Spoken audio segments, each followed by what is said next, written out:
Hello, you were listening to foodoffensive.com's Rush Hour Rants. I bring you quick little updates sooner than I can get the normal weekly video updates out, and these are just covering some recent news articles. This one's from a little ways back, a couple months back maybe. Basically, the article's title is Brazilian Farmers Win $2 billion Judgment Against Monsanto. Now, this is a report from the Times of India, and this is a huge victory against Monsanto, being a large seed company and a large biotechnology company that seems to terrorize many farmers around the world. And this is a wonderful opportunity for us to point this out and to say that they're not invincible, that they can still be beaten.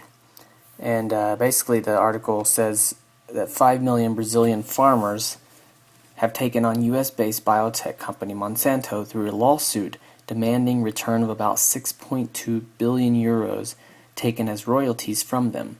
The farmers are claiming that the powerful company has unfairly extracted these royalties from poor farmers because they were using seeds produced from crops grown from Monsanto's genetically engineered seeds.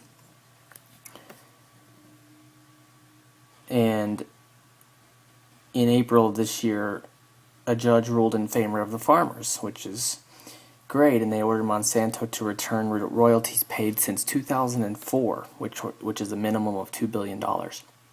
And the ruling basically said that the business practices of seed multinational Monsanto violate the rules of the Brazilian Cultivars Act. So they actually have a law against this. I don't know if we have something like that in America. Maybe we can't have a victory like this if we don't have some type of act in place like that. But when you have a former VP of Monsanto now heading up the FDA, it's going to be a little bit harder for us to make a victory like this in America. But moving along in the article, about 85% of Brazil's massive soybean crop output is produced from genetically engineered seeds. Brazil exports about $24.1 billion worth of soybeans annually, which is more than a quarter of its total agri exports, the article states. And then also, this is pointing out the fact that the farmers use seeds that were produced many generations after their initial crops that Monsanto, from which the Monsanto seeds were grown.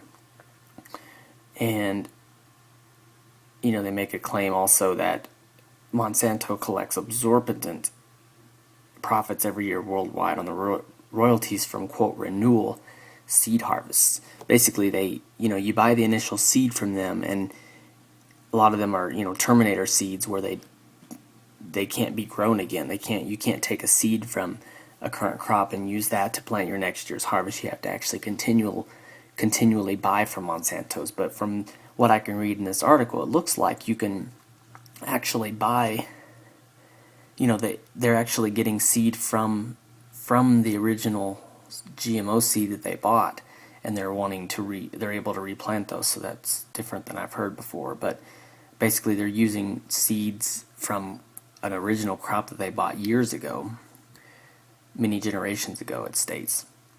And Monsanto's is trying to claim royalties on it because they have a patent on these seeds, because it's not a natural thing. It's something they've created by splicing genes of bugs and other things into the seed of into the gene of the soybean seeds. Now, Brazil, it looks like they have about 62 million acres of genetically modified crops. That's a lot of acreage. And then the article goes on and it ends by saying this: Monsanto gets paid when it sells the seeds. The law gives producers the right to multiply the seeds they buy, and nowhere in the world is there a requirement to pay. Again, producers are in fact paying a private tax on production, Jane Berwanger, a lawyer for the farmers, told the media agencies. So basically, they have a law in place, and Monsanto's violated it, or an act in place, and they violated it by requiring them to pay, and so it looks like they've won. And there could be. It looks like Monsanto has appealed against the order, and a federal court ruling on the case is now expected by 2014. So who knows, they could come by and buy the right people off and win it. But at least this is a step in the right direction. Maybe we should take example of this here in America.